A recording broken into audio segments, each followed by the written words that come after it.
मौलाना सरदार अहमद साहब रहमतुल्लाह अलैह के पास ना एक बूढ़ी अम्मा अपना बेटा छोड़ गई। तो हजरत साहब ने को 2 4 5 महीने रखा। तो बाद में उसकी अम्मा को बुला के कहा कि भाई तू बेवा है, बेटा तेरा यतीम है, मैं नहीं चाहता कि इसका वक्त ज़ाया हो। तो मौलाना सरदार अहमद साहब मुहद्दिस आज़म पाकिस्तान रहमतुल्लाह अलैह उस बूढ़ी को कहने लगे तेरा बेटा कौन देना है, पढ़ना पढ़ाना इसने कुछ भी नहीं, तो यतीम बच्चा है, कल को तो कहेगी कि मेरे बेटे ने वक्त ज़ाया किया तो वापस ले जाओ। बूढ़ी अम्मा रोने लग गई, कहने लगी मैं पढ़ाने तो नहीं लाई थी, मैं तो आपको रब का वली समझती हूँ, मैं तो नौकरी कराने लाई थी। नौकरी हजरत अनस बिन मालिक कहते हैं मेरी अम्मा भी हुजूर की बारगाह में दे गई थी। तो हुजूर की बारगाह में ये नहीं कहा था कि या रसूलल्लाह पढ़ा दें, हाँ हाँ मैं जिम्मेदारी से बात कर रहा हूँ, ये नहीं कहा था हुजूर मुजाहिद बना दें, ये थोड़ी कहा था कि या रसूलल्लाह सल्लल्लाहु तआला अलैहि वसल्लम से मुफस्सिर मुहद्दिस मुहक्किक मुफ्ती बना दें। हजरत अनस की अम्मा कह गई थी सोनिया जब तक ये रहेगा ना आपकी नौकरी करेगी, ये घर के काम काज करेगा, ड्यूटी करेगा, हुजूर ये आपकी नौकरी करेगा। तो मेरे महबूब ने फिर दुआ कर दी, अल्लाह इसे बरकत अता फरमा। तुम समझता है खिदमत वाला खाली रह जाता है? जितना जायका खिदमत वाले को मिलता है, जो उसके नसीब में आता है, वो किसी का नसीब कहां भाई।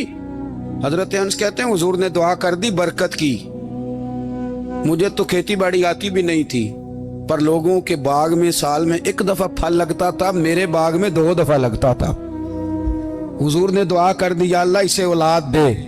फरमाते हैं मेरे बेटे, मेरे पोते, मेरे नवासे, मेरी बेटियां, फरमाते हैं मैं जिंदा हूं और मेरी 100 औलादे मौजूद हैं। परेशान हो गया 100 सुन के बच्चे 2 ही अच्छे, 100 औलादे मेरी मौजूद हैं। हजरत अनस बिन मौलाना सरदार अहमद साहब के पास ना छोड़ गई बच्चा, कहने लगी हजरत जी मैं को पढ़ाने के लिए थोड़ा छोड़ गई हूँ, मैं तो इसलिए छोड़ के गई हूँ कि आप मेहरबानी करें खिदमत कराएं।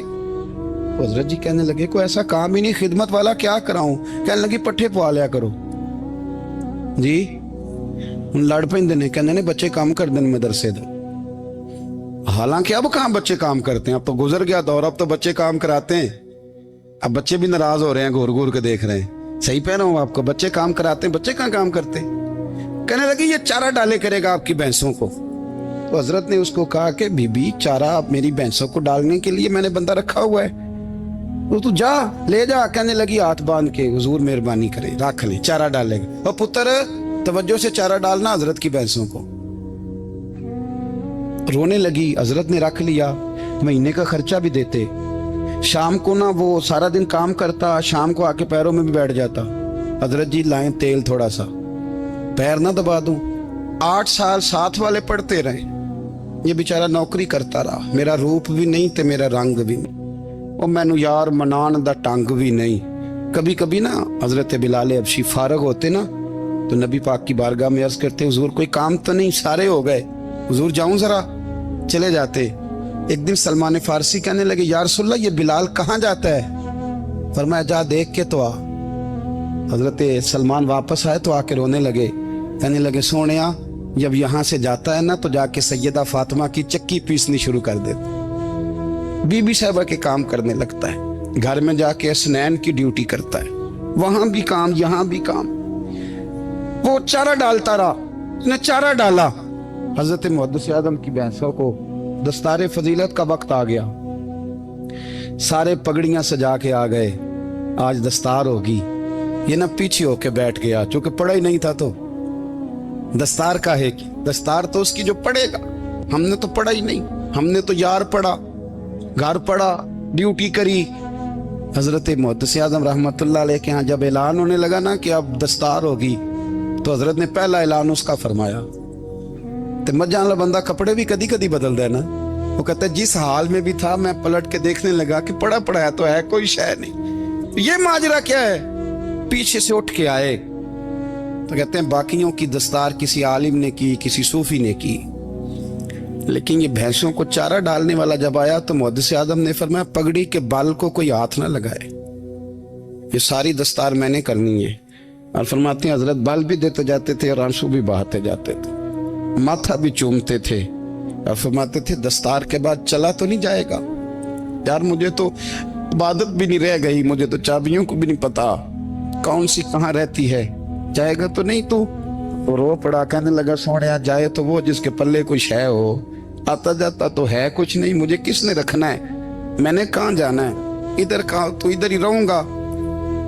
वो उस तालिब इल्म के सारे उस्ताद भाई कहते हैं उसने दस्तार कराई, पढ़ा पढ़ाया कुछ नहीं, पर जो मसला अड़ जाता था ना, वो जो अड़ जाता था ना, वो जाके उससे पूछते थे तो किताबें खोलने की जरूरत नहीं पड़ती थी।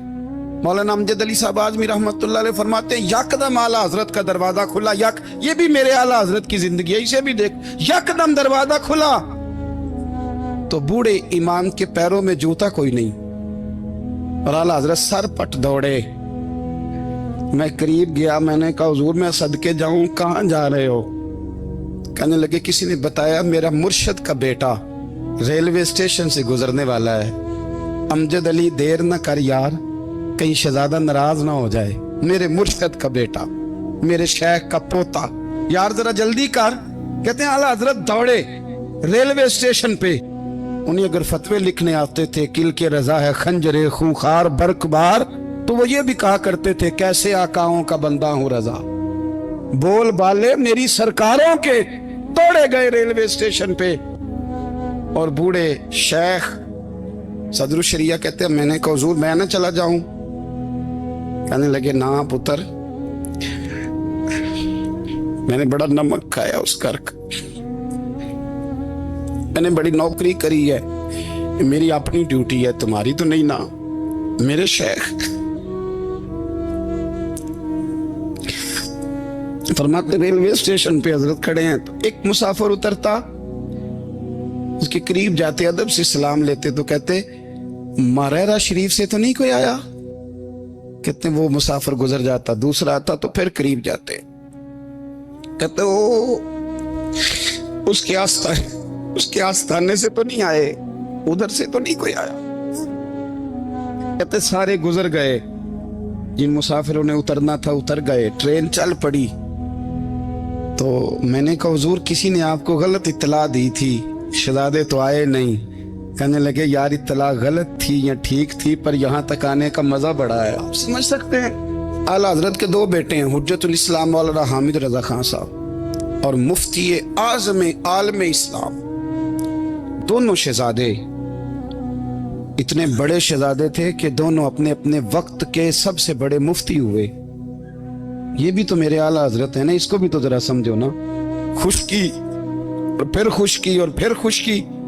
एक दिन पीर साहब ने कहा नूरी मियाँ साहब क्या अहमद रजा यार वो भैंसें रखी हुई हैं तो उनको ना गीदड़ आके तंग करते हैं, तो दो कुत्ते मिल जाए ना कभी, तो चलो रात को पहरेदारी करेंगे, दो कुत्ते मिल जाएं। मैं अक्सर सोचता हूँ कि आला हजरत तो आलिम थे, उनका कुत्तों से क्या लेना देना।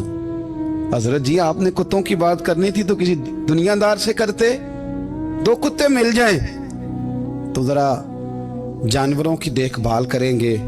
फरमाया हुजूर सवेरे ही आ जाएंगे। भाई आपका तो ये शुगर नहीं, तो आप कहां से लाएंगे? दिन चढ़ा तो दोनों बेटों के गले में रस्सियां डाली। आला हजरत को सिर्फ आप फतवे की रोशनी में देखते हैं, आपको उस शख्स के दर्द का नहीं पता, उसके जायके का नहीं पता, वो किस स्टेज का आदमी है, स्टेटस क्या है तरीकत में, शरीयत में, इश्क में। दोनों शहजादों के गलों में रस्सियां और पकड़ा हुआ है। तो नूरी मियाँ साहब कहते हैं मैं चारपाई पे बैठा था तो नीचे बिठाल दिए दोनों बच्चे। मैं उठ के खड़ा हो गया, मैंने कहा मौलाना ये क्या? कहने लगे हुजूर ड्यूटी भी करेंगे और रोटी भी नहीं मांगेंगे। जिन्हां तना विच इश्क न रचिया कुत्ते हो ना थी चंगे, मालक देकर राखी कर दे साबर भुखे नंगे। किधर गया ज़ौक़, किधर गया वो दर्द? और फिर जब बारी आई रसूलुल्लाह के प्यार की, जब बारी आई नबी पाक की मोहब्बत की, तो फिर फाजिल बरेलवी का कद अगर लिखने में कमाल है ना, तो महबूब के प्यार करने में भी कमाल। उन्होंने ना सारी जिंदगी यानी सारी जिंदगी ये कह के गुजार दी कि इश्क तेरे सदके जलने से छुटे सस्ते, जो आग बुझा देगी वो आग लगाई है। एक सैयद साहब थे, मकान बन रहा था आला हजरत का, तो सामने ना बिल्कुल लाइब्रेरी थी। तो جب مکان بن رہا ہوتا ہے تو تب سارے مستری مزدور اندر ہی ہوتے ہیں، تو سب کا آنا جانا تھا، سب لوگ آتے جاتے تھے بلا جھجک۔ تو وہ سید صاحب بھی ایک دن آ گئے، سامنے لائبریری میں ملے، پھر چلے گئے۔ کچھ دنوں کے بعد گھر مکمل ہو گیا، اب عورتیں بھی آ گئیں، تو شاہ جی کو پتہ نہیں تھا۔ وہ پرانا ہی ماحول سمجھ کے نا، مولانا ظفر الدین بہاری کہتے ہیں پرانا ہی ماحول سمجھ کے تو اندر آ گئے، اور جیسے ہی اندر داخل ہوئے سامنے گھر کی عورتیں دیکھی تو شاہ جی معذرت معذرت معذرت کرتے پریشان ہو گئے، اور پھر جب دوبارہ پلٹنے لگے تو اعلیٰ حضرت دوڑ کے گئے، ہاتھ چومے، کہنے لگے شاہ جی آپ کو تو پتہ نہیں تھا، اور آپ مہربانی کریں یہ معذرت والا لفظ واپس لیں، یہ میرے گھر کی عورتیں نہیں، یہ تو سیدوں کی باندیاں ہیں، یہ تو نوکرانی ہیں، تو آپ مہربانی کریں، یہ انداز آپ کا جو ہے یہ درست نہیں، آپ مہربانی فرمائیں اندر آئیں۔ اور پھر سارے خاندان کو لے کے پردے کے پیچھے کھڑا کیا اور کہنے لگے شاہ جی کو غلطی لگ گئی، انہوں نے ہم سے معذرت کی، اب ہم سارے مل کے ان سے معذرت کریں، اس لیے کہ یہ رسول اللہ کا خاندان۔ یار تھوڑا بہت دو چار لفظ جس بندے کو آ جائے نا، دو چار لفظ، میں ذاتی طور پہ نا آپ کو پتہ ہے میں تو نعت خانوں سے تو ہماری بنتی نہیں، بہت سارے نعت خان تو ہمیں ویسے ہی نہیں، میں کہتا ہوں نعت آنے دے جانے کا نام نہیں، نعت تو کلام کا نام ہے، کسی بزرگ کی بات پڑھو، کوئی مطلب اس میں کوئی ذوق ہو، کوئی درد ہو، یہ کیا بات ہوئی جو آج کل کام شروع ہے۔ لیکن آپ کو پتہ ہے ہم نعت خان کی بھی عزت کرتے ہیں، میں جس نعت خان سے نعت سنتا ہوں میں دل کی قلب کی گہرائی سے اس کا حیا کرتا ہوں، میں اکرام کرتا ہوں، اللہ جان میں اعزاز دیتا ہوں، اس لیے کہ میں سمجھتا ہوں یہ جب بولتا ہے نا تو مجھے مدینے والے کی یاد آتی ہے، یہ نبی کریم کی یاد دلاتا ہے، تو اس کا اعزاز ہے۔ اعلیٰ حضرت فاضل بریلوی رحمۃ اللہ تعالی علیہ نے نبی کریم سے محبت کی، اور حضور سید عالم صلی اللہ علیہ وسلم سے تعلق رکھنے والی ہر شے سے محبت کی، انہوں نے اپنے ذوق کو کبھی پھیکا نہیں پڑنے دیا، ساری زندگی رسول اللہ صلی اللہ علیہ وسلم کا پیار۔ تھوڑے دو چار لفظ میری طرح کسی شخص کو آ جائیں تو وہ ادب اداب کے دائروں سے نکل جاتا ہے، وہ ہر چیز کو کلو کال کے ذائقے میں رکھتا ہے، اس لیے ملا رومی فرمایا کرتے تھے سیٹھ آدمی ہونا جیب میں پیسے ہوں تو اس کا پیر کوئی نہیں ہوتا، اگر کوئی عہدہ مل جائے، بندہ کسی درجے پہ پہنچ جائے تو اس بندے کا بھی مرشد ہے، اور اگر چار لفظ پڑھ جائے تو اکثر میری طرح کے بندے خلیفے ہوتے ہیں، مرید نہیں ہوتے، ناراض تو نہیں ہو گئے آپ لوگ، میری طرح کے لوگ نا خلیفے ہوتے ہیں، بتاتے ہیں 14 جگہ کا خلیفہ ہوں تو سوال یہ ہے کہ غلام کس کا ہے، میری خلاف تھے، او خدا کے بندے غلامی اصل چیز ہے۔ اعلیٰ حضرت فاضل بریلوی رحمۃ اللہ تعالی علیہ نا لوگوں سے پوچھتے، جب کوئی مدینے سے آتا، مکے سے آتا، حج کر کے آتا تو پوچھتے مدینے گئے تھے؟ صدر الشریعہ رحمۃ اللہ علیہ فرماتے ہیں کسی نے کان میں آ کے کہا حضور وہ موچی حج کر کے آیا، پکی بات ہے حضور؟ ہاں۔ فرمایا چلو چلیں۔ حضرت جی وہ لکھنا نہیں؟ تو میں آ کے دیکھتے ہیں۔ حضرت مہمان اوے آ کے دیکھتے ہیں، کہتے دوڑنے لگے، وہ جوتے گانٹ رہا تھا، جا کے پوچھا حج کر کے آئے ہو؟ کہا ہاں۔ مدینہ شریف گئے تھے؟ وہ جس بندے کے پاس لوگ تاریخیں لینے جائیں تو ٹائم نہ ملے، بھائی آج مدینے گئے تھے؟ کہنے لگا جی بڑا کرم کیا سرکار نے، میں تو 1.5 مہینہ رہ کے آیا ہوں۔ کہتے ہیں جبہ کہیں، پگڑی کہیں، قلم کہیں، شاگرد کہیں، مرید کہیں، اور اندر نہیں، حجرے کے اندر چھپ کے کسی کی تعظیم نہیں، چوک میں موچی جوتے گانٹنے والا دنیا دیکھ رہی ہے، اعلیٰ حضرت جھکے اور موچی کے پیر چومنے شروع کر دی، لوگ پکڑ دیں حضور یہ کیا، وہ بھی پیر کرنے لگے پیچھے ہٹ جاؤ۔ یہ وہ قدم ہے جو میرے مصطفیٰ کریم کے در دولہ سے ہو کے آئے، حرم کی زمین اور قدم رکھ کے چلنا، میرے سر کا موقع ہے ہو جانے والے، یہ ذائقہ، یہ درد۔ تو اعلیٰ حضرت نے نا ذوق والی زندگی گزاری، ادب والی زندگی گزاری، پریم والا وقت گزارا، عشق والا وقت گزارا۔ حضرت بلال حبشی کبھی سپاہ سالار بنے تھے کسی جنگ میں، کسی صوبے کے گورنر بنے ہوں؟ بولو تو صحیح یار، ان کا تعارف کیا تھا؟ نبی کریم کے غلام، حضور کے نا جو ذاتی معاملات تھے نا، 20 انصاری نوجوان تھے جو ہر وقت نبی پاک کے پاس کھڑے رہتے تھے کہ حضور کو حکم کریں، 20، اور 34 سے لے کر 40 تک غلام ہر وقت حضور کی بارگاہ میں رہتے۔ حضرت بلال حضور کے ذاتی معاملات کی خدمت کرتے تھے، کوئی ایسی وہ جو तबलीग की या दावत की या जंग की या जिहाद की कोई ड्यूटी नहीं वो करते, ذاتی खिदमत सरकार की।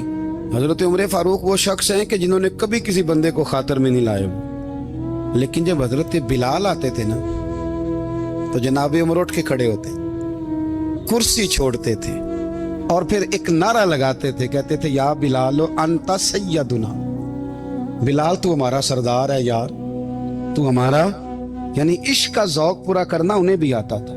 इसलिए मेरा मशवरा है, मेरी राय है, और जो मेरा हुक्म मानने वाले हैं उनके लिए मेरा हुक्म है कि ज़ौक ना कभी भी खराब करना, कभी भी ना ज़ौक ना खराब करना, अपना लुत्फ। मैंने कई दफ़ा, मैं पहली दफ़ा मदीना शरीफ हाजिर हुआ तो एक बाबा जी मेरे आगे आगे थे, तो उनको ना धक्के मार रहा था। वो सामने खड़े होते हैं ना, अल्लाह खैर फरमाए, अपनी अपनी ड्यूटियां ना, उनकी भी एक ड्यूटी है ना जी। तो वो धक्के मार रहा था तो बाबा उसे कह रहा था तेरी खैर होवे पहरेदारा, रोजे दी जाली चुम लैन दे। उन्हें फिर धक्का मारे तो फिर उन्हें कहता तेरी खैर होवे पहरेदारा। मैंने, वो बिल्कुल अनपढ़ बाबा जी थे पर मुझे उन्होंने बहुत बड़ी बात समझा दी, मैंने उनसे बड़ा सीखा, मिंबर पे जिक्र कर रहा हूँ। वो तीसरी दफा फिर धक्का मारा, तेरी खैर होवे पहरेदारा, रोजे दी जाली। तो बाबा जी बाहर निकल आए तो मैं भी पीछे निकल आया। तो मैंने कहा बाबा जी यहाँ कुछ इन्होंने बांग्लादेशी और हिंदुस्तानी भी रखे हुए हैं, पर ये तो अरबी था खालस। उन्होंने कदों ਤੁਹਾਡੀ भी समझ आउंदी सी, ਤੁਸੀਂ पंजाबी ਦਾ शेर सुनाई जा रहे हो। ਕਹਿੰਦੇ ਪੁੱਤਰ ਮੈਨੂੰ ਵੀ ਪਤਾ ਹੈ ਉਹਨੂੰ ਨਹੀਂ ਸਮਝ ਆ ਰਹੀ, ਪਰ ਮੈਂ ਤੇ ਆਪਣਾ ਰਾਂਝਾ ਪੈ ਰਾਜ਼ੀ ਕਰਦਾ ਸਾਂ। ਮੈਨੂੰ ਪਤਾ ਹੈ ਉਹਨੂੰ ਕੱਖ, ਉਹ ਯਾਰ ਅਸੀਂ ਰਾਂਝਾ ਵੀ ਤੇ ਰਾਜ਼ੀ ਕਰਨਾ ਹੈ कि नहीं, कि सारी जिंदगी किलो काल के झगड़े में पड़े रहना। ऐ इश्क तेरे सदके जलने से छुटे सस्ते, जो आग बुझा देगी वो। और एक जगह पे आला हजरत कहते हैं जान दे दी वादा दीदार पर, हमने जान दे दी। हाँ, खाली उसने वादा किया था कि आऊंगा, आया नहीं था, पर जान हमने पहले दे दी। तो इसलिए ना ज़ौक, शौक, प्यार, वारफ्तगी, मोहब्बत असातिज़ा के लिए, बुजुर्गों के लिए, उलमा के लिए, मशाइख के लिए, बड़ों के लिए ना ज़ौक ना कभी ख़राब होने पाए। अल्लाह आपको सलामत रखे। और कुछ दुआएं मैंने दे दी हैं, कुछ अल्लाह जानता है मेरे दिल में है, वो मैं देता रहता हूँ। अल्लाह आपको हमेशा शाद व आबाद फरमाए। कुरान मजीद ने इरशाद फरमाया अला बिज़िक्रिल्लाहि तत्मइन्नुल कुलूब, फरमाया खबरदार हो जाओ, अल्लाह के जिक्र में ही दिलों का इत्मीनान है, अल्लाह के जिक्र में दिलों का चैन है। लोग बहुत सारा माल, बहुत सारी दौलत, बहुत सारी अकल और बहुत सारा शऊर होने के बावजूद बेसुकून हैं। जिस चीज ने ज़माने को तकलीफ में मुब्तला कर दिया है और जो चीज़ ढूंढने से नहीं मिलती वो इत्मीनान है, वो करार है। लोग भीख मांगते हैं, मिन्नत करते हैं, दुहाई देते हैं कि कहीं से सुकून की दौलत मिल जाए, लेकिन वो मुयस्सर नहीं आ रही। बड़े बड़े लोग हैं और मैं अर्ज कर चुका हूं कि मालदार भी हैं और अक्लमंद भी हैं, बाशऊर हैं, पढ़े लिखे, पर कल्बी सुकून, राहत, इत्मीनान, चैन उन्हें मुयस्सर नहीं आ रहा। रातें जाग कर गुजर जाती हैं, दिन आजमाइश में बीत जाता है। वो कभी उसके लिए ठंडे इलाकों का सफर करते हैं, कभी दोस्तों की मजलिसों में जाकर के बैठते हैं, कभी घर से दूर